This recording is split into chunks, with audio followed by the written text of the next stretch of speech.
We're really titrating to how does the pump look? How do you feel the patient's doing? How is their bleeding? Is there none?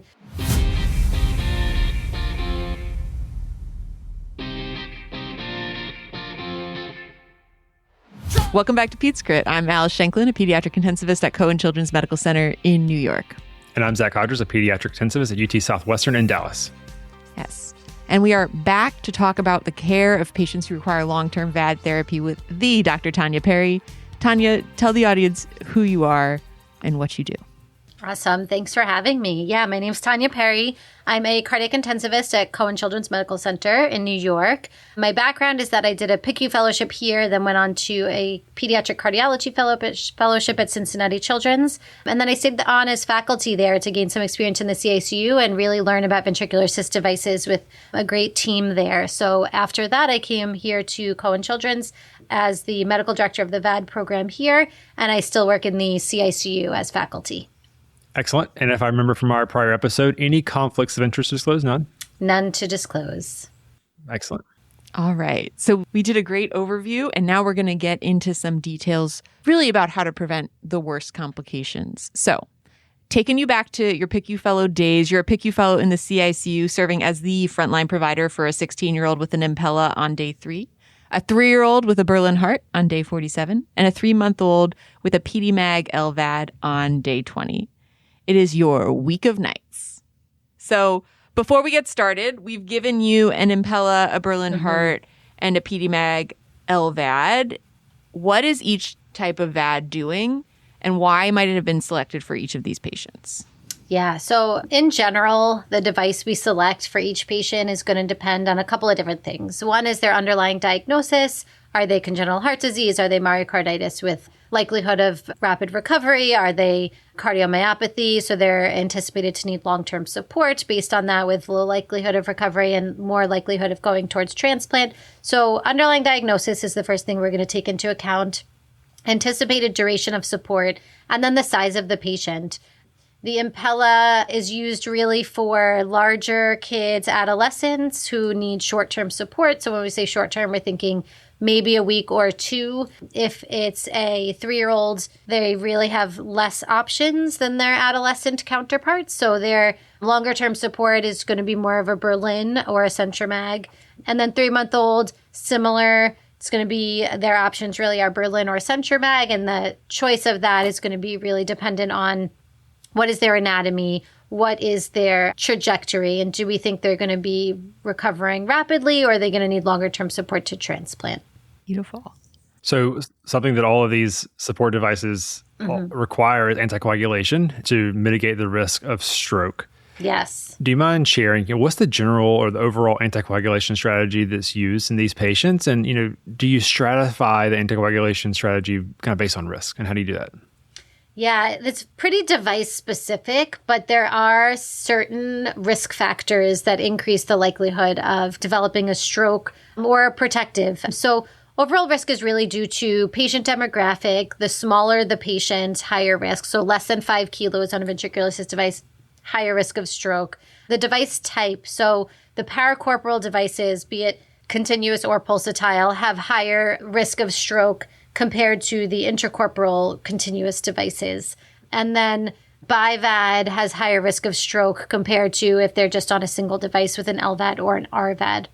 So these are the risks that we're taking into account. We definitely tailor our anticoagulation strategies based on device type. And it's really evolved a great deal over the last few decades. And I think that's owed to network collaboration. And that's really having a platform to share how practices are different or how they are the same. There's unique challenges because the smaller size of the patient. We also know children have varying pharmacokinetics and developmental hemostasis, so their coagulation profiles vary based on their development, the thrombogenicity of device surfaces. And before network collaboration, which really took off around 2017, practices varied very widely between centers. So there was a higher thrombotic events leading to stroke or device malfunction. There was higher hemorrhagic complications. And so through consensus guidelines and shared experiences, we've developed standardized protocols for antithrombotic therapy. And I really say more of harmonized protocols because it's hard to standardize this because of all the nuances and variation in the patients. It's more specifically individualized, but we harmonize this practice by learning from each other.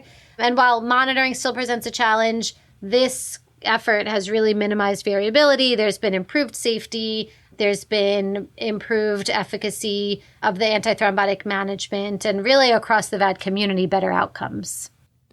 Something I wanted to lean in here is that because stroke can be somewhat of an imprecise term, in the general PICU, it might be ischemic stroke or even a hemorrhagic stroke. Mm-hmm. I feel like in kids who are supported with a ventricular assist device, what we have our most attention on is preventing thrombus formation inside the catheter and that embolizing to the brain. Mm-hmm. In kids with VADs, do we know what percentage of stroke is due to embolic events, or is there considerable percentage that also has hemorrhagic strokes?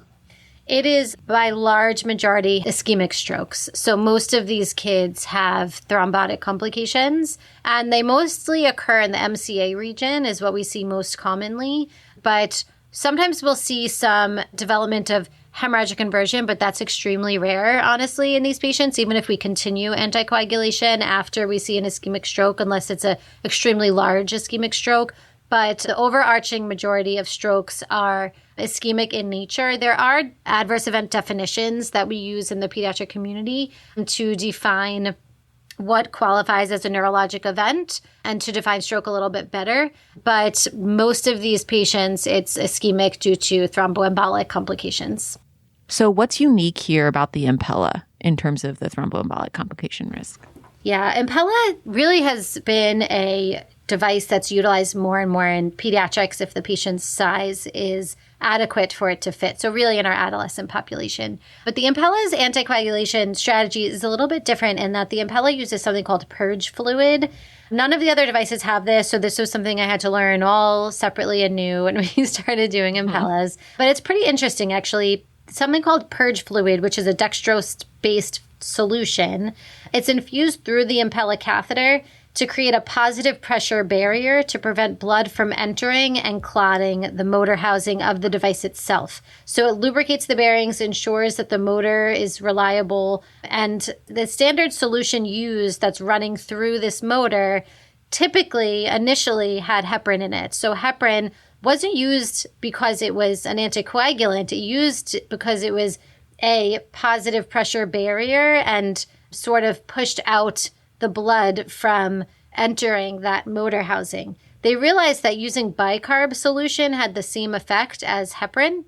So a lot of these purge solutions are now made of bicarb and don't have heparin. So you can use either heparin-based purge solution or bicarb-based purge solution. But the reason why that factors into our anticoagulation strategy is that if it's a heparin-based solution, all of that heparin is actually getting to the patient. So it's a lower dose than you would use for full anticoagulation, but you might use a little bit of additional heparin to augment the anticoagulation of that patient. Or if you want that patient to have non-heparin containing fluid, you can use a direct thrombin inhibitor like bivalirudin as your anticoagulation strategy and use bicarbonate as your purge solution, and that patient won't see heparin. Either way, the therapeutic anticoagulation that you use for Impella is much less than you need for your other devices. So Berlin and CentureMag, we're using a lot higher dosing of systemic anticoagulation typically to prevent thrombus formation because it's such a higher risk in those devices compared with your Impella. Your Impella stroke risk is really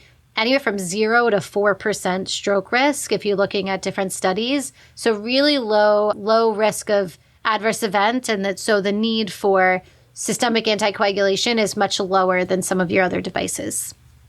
Oh, excellent. Wait, I just Google imaged it because I couldn't picture it. Let me see. Oh, tell me if I'm describing correctly, okay? So it's like the bottom of a blender.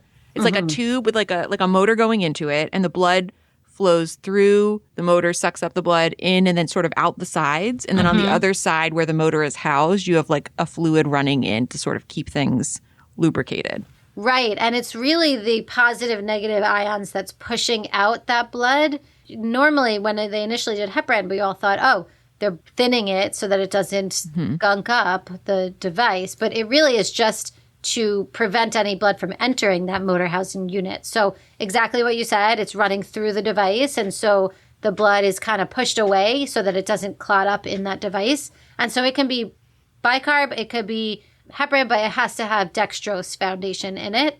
So it's really an interesting way of preventing clots in these devices, but something that really you just kind of hang it goes, and then the rate of it is based on the device itself and how much pressure it needs. You don't have to touch it. So once you hang it, it's going, and then you just think about everything else around it. Just don't run out. Just make sure the bag gets replaced. Yeah.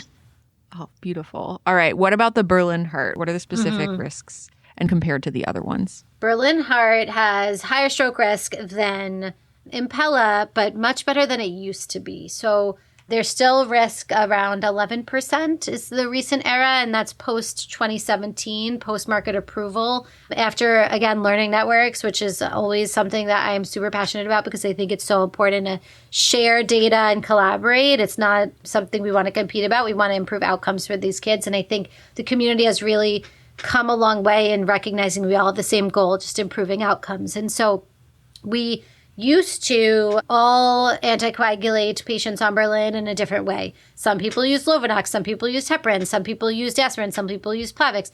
Then we realized, okay, let's come together and see who is a high-performing center, whose outcomes are really good, what are you using, and what are the options to kind of make this better for everybody. And since then, almost everybody uses bivalirudin as a direct thrombin inhibitor for the anticoagulant in patients on Berlin because direct thrombin inhibitors don't require the cofactors that heparin needs. So it doesn't matter what your protein C level, protein S level, AT3 level. You don't care about any of those things because it works directly on thrombin. And so bivalirudin has been really helpful in anticoagulating these kids in a more stable way. There's still a lot of challenges to it, but the stroke risk went down from about 30% initially where it was to around 11%. So still not acceptable, but much better. And then we also use antiplatelets, aspirin, and then some institutions will use dual platelet therapy depending on their preference. But all these Berlin kids, typically you'll find them on bivalirudin and aspirin. So you overviewed for us, perhaps the Impella is lower risk. And, yes. But as we move up to the Berlin heart, that risk maybe increases up to around 11%. Therefore, we're doing anticoagulation and antiplatelet therapy. Yes. Maybe next we'll transition to the Centromag VAD. How does risk profiles change there? Risk profiles higher risk for stroke in Centromag. And I think there's a couple of reasons for that. It's hard to compare apples to oranges, and it's probably not fair to say across the board better risk profile in Berlin compared to Centromag, though the studies do show that. The Centromag tends to be the device that people reach for when it's a really high-risk patient. So they're really small, or we don't know how much cardiac output they're going to need, or we don't know if they're going to survive for months to a year on a device, and we sort of want to support them, but we're still sorting out some of these things, or their congenital heart disease and their anatomy is extremely challenging, and we don't know if the pump will fill well, so we want to start with the Centromag so we can titrate it more easily in real time. So Centromag patient demographic is across the board higher risk. Even when you compare similar patient profiles and you're looking at Centromag compared to Berlin, Centromag performs more poorly in the sense of higher risk of stroke, but I'm sure that there's things we're not accounting for that is limitations to every study. So I would say if you have a patient on a Centromag, either there's a reason and they're higher risk, or we know the device is higher risk. So I have a little bit more of heightened concern for adverse event profile in these patients. And most of the studies are still probably in the 20 to 29% range of stroke risk on Centromag. Some of that is based on the patient's higher risk of critical illness compared to others, but it's still a very real number. So the anticoagulation is similar to Berlin. Most of your patients are going to be on bivalirudin and aspirin, though some institutions might still use heparin with these devices, but still very nuanced, still very individualized, still very concerning. Yes. The principles of smaller devices, smaller tubes, more clots, does that hold here? I think it does, yeah. It's also about how much it flows. So if you have a kid on a PediMag or Centromag flowing at the lowest rate that device goes, you're probably at a little bit of a higher risk compared to a kid who's on a PediMag flowing at a really high rate, less stasis. So I think of those patients in a little bit of a better place than the others. But yes, in general, smaller patient, more tubing, more concerning. Nice. Okay. So in this scenario, you're the frontline provider, PICU fellow, taking care of a bunch of VAD patients. Let's say that after a rough night of adjusting your anticoagulation on sort of all three of them for what ended up being spurious values, a long you night. come to your I know. You come in for your evening sign out and you learn that your 3-year-old with the Berlin heart has suffered just a massive stroke. So really sad. What do we know about strokes in this population?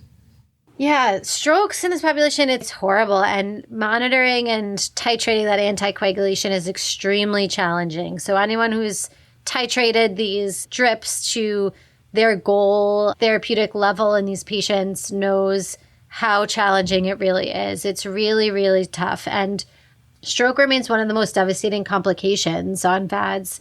It's going to be lifelong neurological, cognitive, psychosocial challenges for the child and their family. It's devastating to the caretakers. It's devastating to the team taking care of the patient. It really is a very, very challenging scenario. And so I think the biggest things that I worry about that are things I would love to see improved over the next generation of trying to do better is monitoring challenges and also inflammation. We've seen inflammation and monitoring challenges to be the culprit in many stroke case reviews that we've done in this population.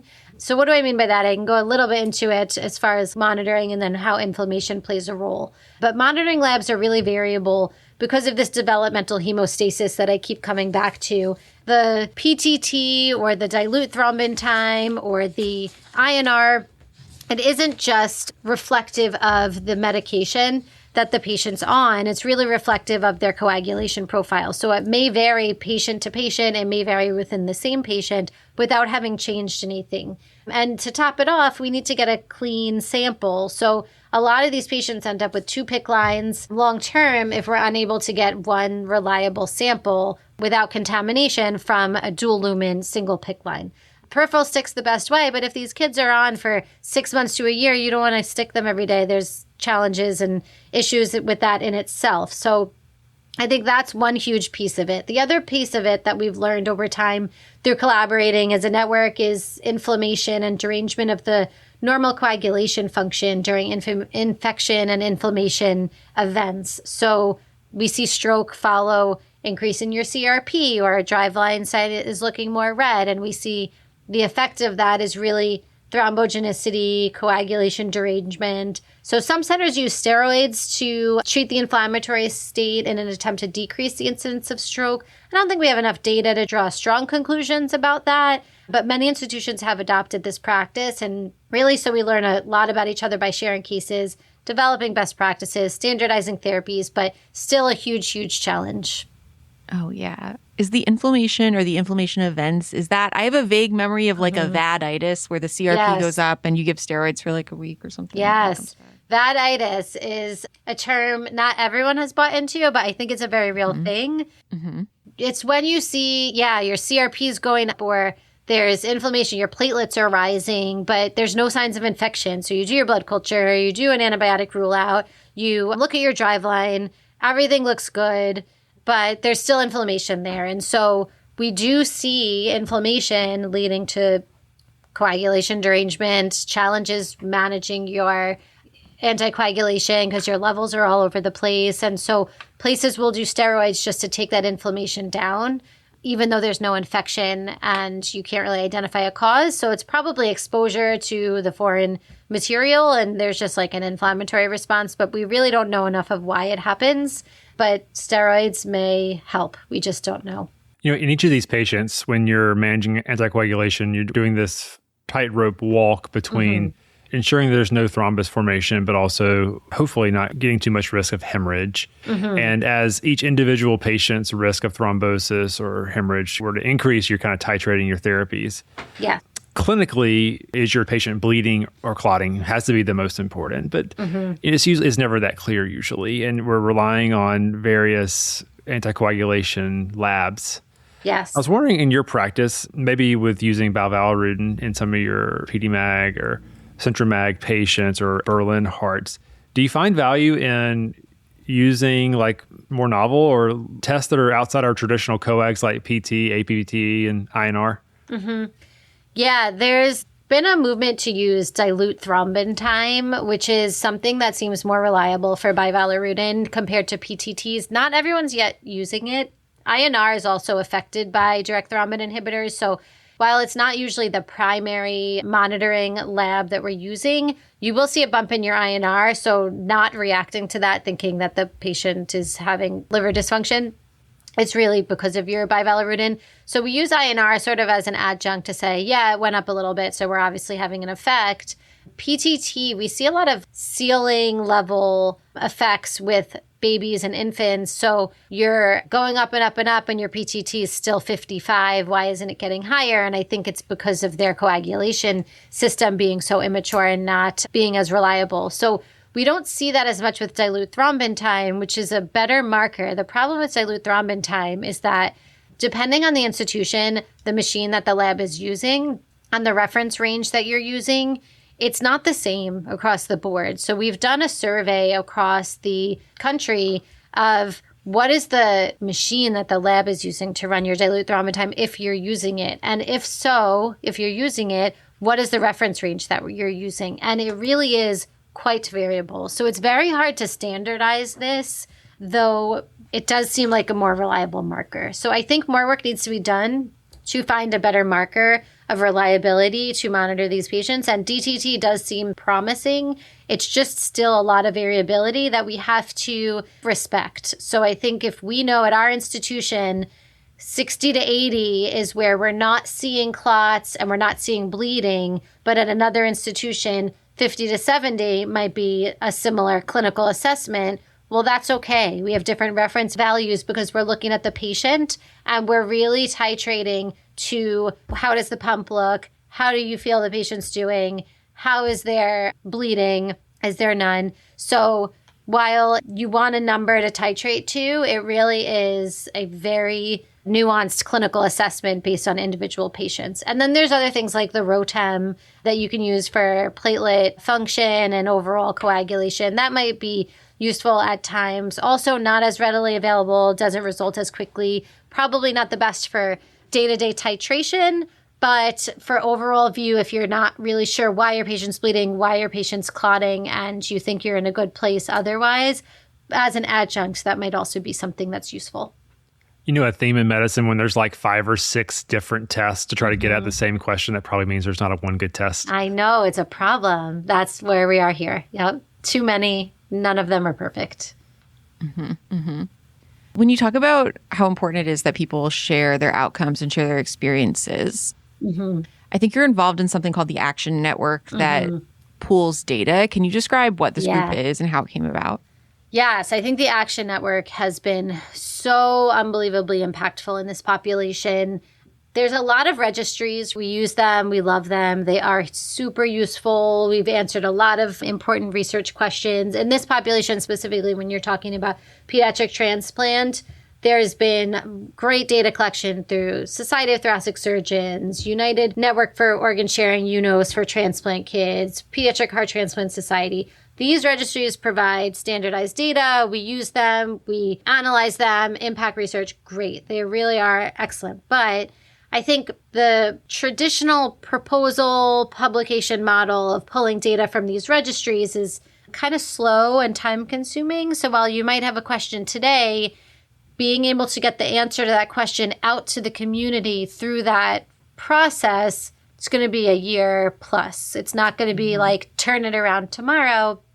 And so I don't think integrating rapid quality improvement, education, patient-reported outcomes, things like that through these registries has really been where it's at. I think they've been great for answering research questions and improving outcomes. But in order to address these limitations, learning networks have evolved. And learning networks are a little bit different than registries because their goal is to quickly disseminate knowledge, improve care, and they're particularly effective for rare, high-impact medical conditions like pediatric heart failure or ventricular assist devices. So when you're thinking of individual centers having limited knowledge and industry incentives for new therapies like new devices is really low, we can pool our resources, pool our expertise, and advocate for these resources and novel therapies to each other, to industry partners, to standardized care, using whatever advancements we are coming across. And so with that in mind, the ACTION Network, which is the Advanced Cardiac Therapies Improving Outcomes Network, was established back in 2017. And they thought they could undertake insufficient data, suboptimal outcomes in pediatric heart failure and VAD by fostering these multi-institution collaborations. And they really use real-world data sharing among centers. They leverage partnerships with parents, patients, caregivers, industries, and other institutions. And I think it's been really, really novel, really, really impactful in improving the outcomes in these kids. And they've had a specific project for stroke prevention, right? Yes. So this was probably one of the biggest, earliest impacts that they've made. So we talk about stroke, we talk about how horrible it is for the family, for the patient, and they really saw this as an opportunity to say, what can we do better? How do we make this better? And they really worked together well. And so we talked a little bit about the rates of stroke. Initially, Berlin strokes was as high as 30%. 30% is a huge number. So if you're taking care of 10 kids, 3 of them are going to have a stroke that is not good. But we didn't know how to make it better. The device is the device, right? So we had to figure out how to make it better with the device that we had. And I think that's a lot of what we do in pediatrics. We have this that we need. We don't love it, but we need it. So how can we manage these patients? And so they made something called the ABCs of stroke prevention. And that was multi-institution program standardized across 3 critical domains. They looked at anticoagulation. They looked at blood pressure management and goal setting of that blood pressure management and communication of these goals to the families and providers daily on rounds at the bedside.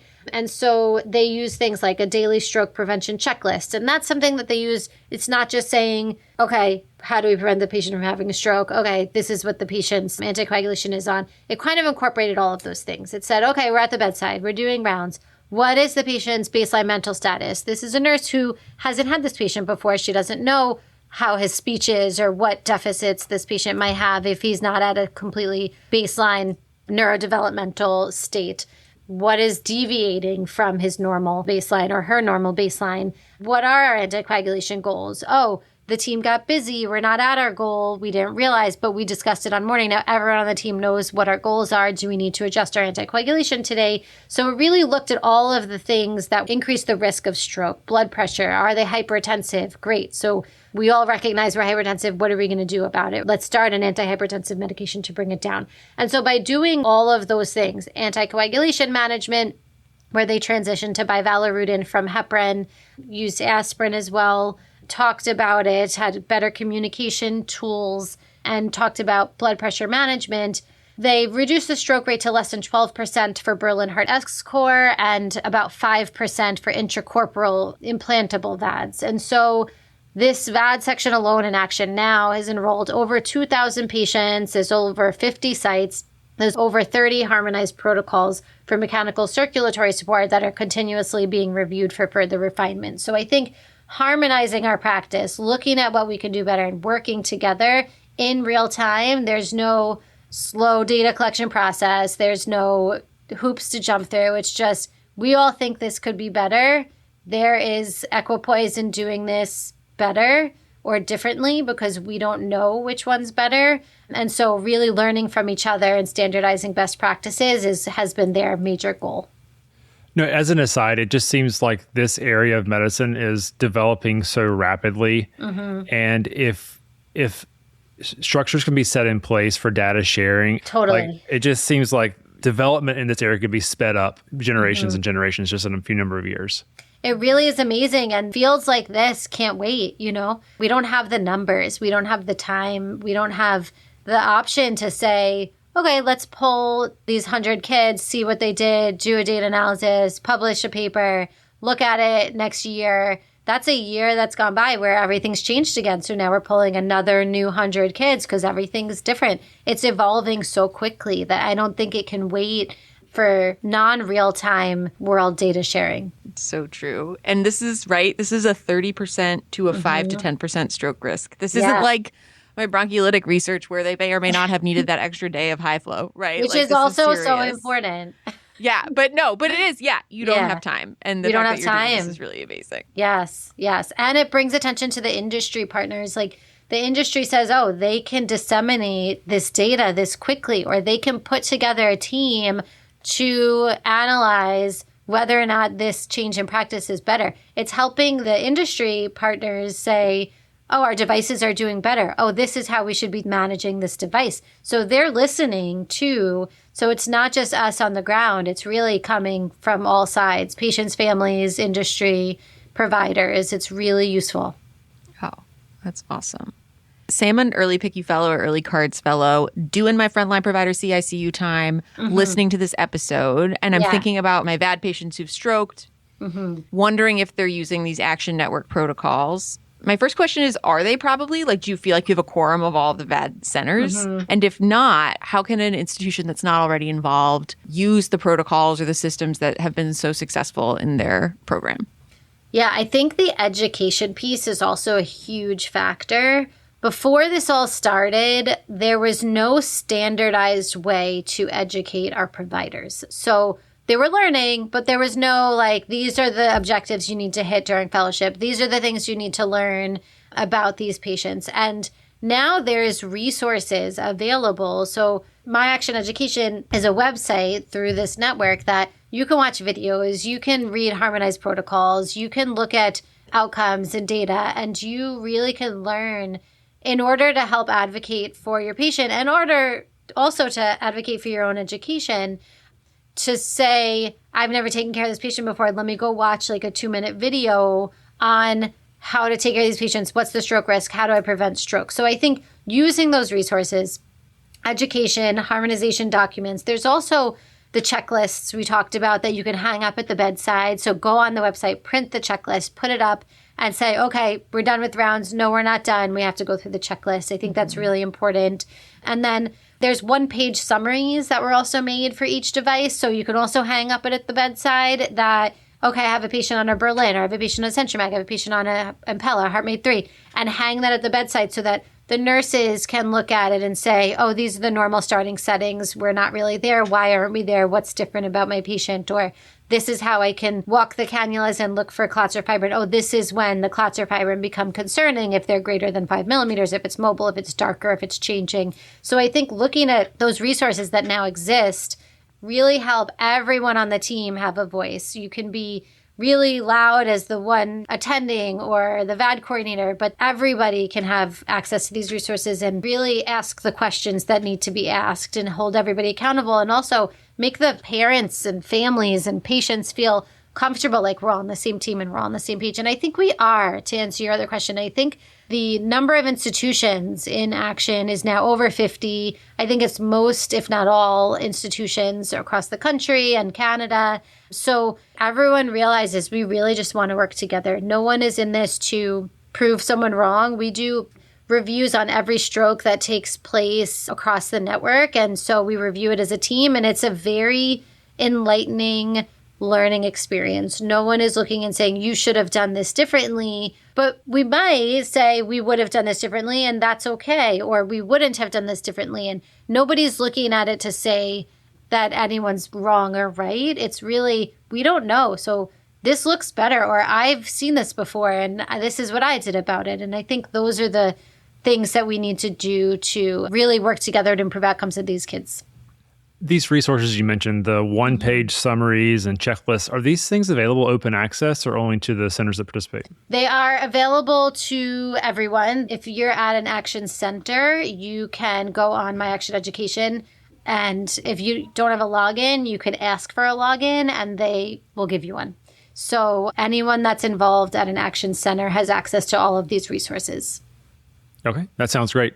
All right. I guess the last piece of this, in terms of how we're providing care at a systematic level or how a program is doing things, we talked about preventing stroke and really the nursing provider education necessary to do that. What about after a stroke has happened? Does it matter what you do at that point? Is the Action Network still trying to harmonize? Yeah, great question, because I think everyone sort of manages post-stroke care similar, but probably there's nuances that are different. And I think knowing your institution is the most important thing. What are your resources?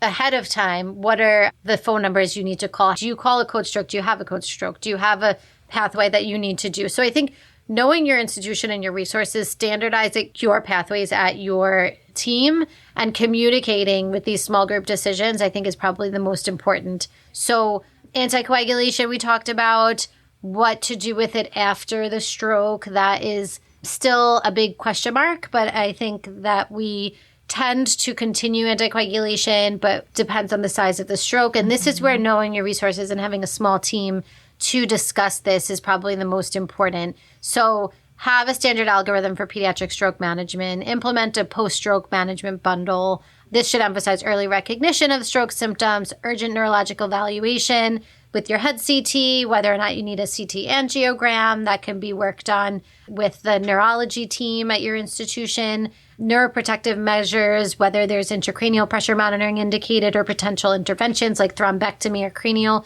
decompression in the setting of ischemic stroke, if there's vessel inclusion and large territory involvement, thrombectomy. I know when I came here, the team knew, but I wasn't sure if a patient needed a thrombectomy. How do we go about that? Because neuro IR is actually at a separate campus. So how do we get the patient to neuro IR and how quickly can that happen? And that's where knowing your resources really comes into play. Who's neurology, who's neuroradiology, neuro IR, neurosurgery, neurocritical care, VAD coordinators, nurses, your transport team, like if you need to get them to another place. So including everybody in the conversation up front before it happens will really make things go smoother after it happens. And I think that goes for everything, but it's specifically these rare events that you may or hopefully never will see, but you may. So it's good to know what's the pathway forward if it does happen.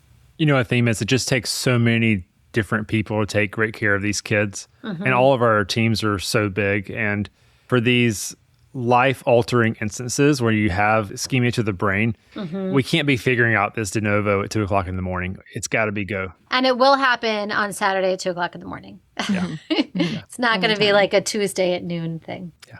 I guess one other thing looking back, especially because you mentioned talking through all of these cases as a group through the Action Network, is there a lot of talk about you reviewed the case and you sort of go through and you're like, this clot here, decided to wait it out, pushed the PTT goals, and then they stroked. Is there a consensus on when to change out the pump if it's outside the body? Good. Or is that very question. much the surgeons? Yeah. It's again like a small team group decision. There's definitely been times when I've seen a clot, I've taken a picture of it and sent it to a couple of people and said, would you change this out? And got different answers. So I don't think there's a hard and fast rule, but when you see light-colored fibrin, white stuff, not super concerning. When you see dark clots and they're getting bigger or they're mobile or they're greater than 5 millimeters, that's when we're saying, okay, let's have perfusion and the surgeon come here to bedside. Let's have the conversation. Should we change the pump out? And then that being said, if a patient does have a stroke related to whether you see a clot or not, because a lot of times they'll have the stroke and we never saw a clot. And that's also terrifying. But it's reality is that we can't always prevent this, no matter how vigilant we are. If a patient does have a stroke, most places will consider switching out the pump at that point because you don't know if there's residual clot within that pump.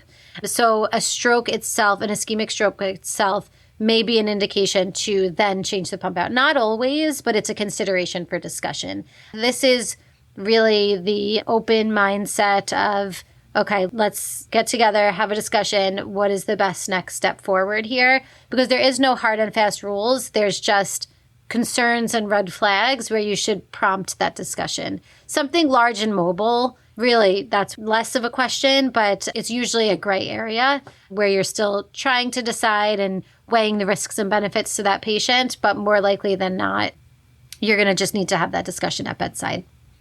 You know, I think this question about, do we change out this circuit or the pumps is like a microcosm of the care of these patients is incredibly nuanced and it requires multidisciplinary input and it's also rapidly advancing. Yes. So we thank you so much for kind of leaning in all these difficult areas, sharing your expertise, sharing some practice patterns, and sharing how the PICU and pediatric critical care at large is tackling these complex topics. Yeah, it's tough. It's definitely a tough field, but I think working together, we're definitely getting better.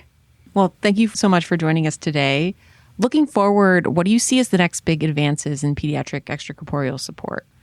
Yeah, I think we need better devices. We can do the best we can with what we have, and we are definitely making strides in that field, but we really need devices that are designed for kids up front, not after the fact. How can we get this into a kid, but it was designed for adults? There's definitely promising devices out there that are still in the early feasibility stage. There's a trial going on right now for the VAD, which is sort of a miniature, smaller, more efficient version of the HeartMate 3. So they're comparing it and looking to demonstrate non-inferiority of the VAD compared to HeartMate 3. And so that might be an option in the future for intracorporeal device for smaller kids, but still won't close all the loops and won't fill all the holes of where we need more options. So I think the future, hopefully industry can partner with us and we can continue to have these trials and work on improving outcomes and decreasing the adverse event profiles. So we've come a long way, but there's still a lot of work to do. Excellent. In the same way, I feel like we've scratched the surface today of taking care of patients on VADs, minimizing strokes. Dr. Tanya Perry, we are so excited to share this with listeners. Thank you for joining us. Thank you so much for having me. And thank you for listening to this episode of PedsCrit. Please remember that all content during this episode is intended for informational and educational purposes only. It should not be used as a replacement for medical advice. It's also worth noting that the views expressed during this episode by me, Zach, and our guests are our own and do not reflect the official position of our institutions. If you have any comments, suggestions, or feedback, you can email us at pedskritpodcast@gmail.com. If you want to help support the production of PedsCrit, you can find us on Venmo and Patreon. We've also had some light merch made in the form of PedsCrit laptop stickers, and if you include a mailing address with any contribution, we would be so excited to send you one. Thank you again for listening.